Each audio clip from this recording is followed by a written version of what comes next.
Cabellos negros, los ojos azules, muy rojos los labios de Lía. La uruguayita Lucía, la flor del pago es florida. Hasta los gauchos más fieros, eternos matreros, más mansos se hacían. Sus ojazos parecían azul del cielo al mirar.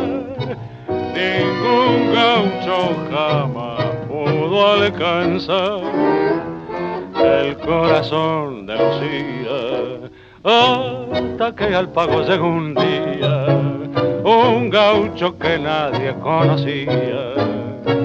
Buen payador y buen mozo, cantó con voz lastimera.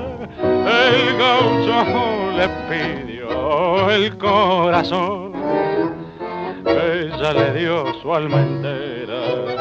Fueron felices sus amores, jamás los sinsabores interrumpió el idilio. Juntas soñaron sus almitas, cual tiernas palomitas en un rincón del nido.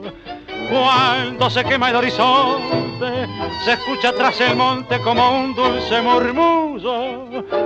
Canta la tierna y fiel pareja de amores con sus quejas, suspiros de pasión.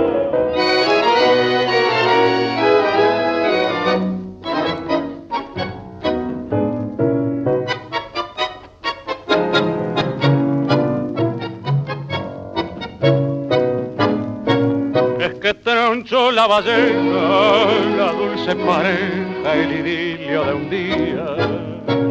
Hoy ya no canta Lucía, su payador no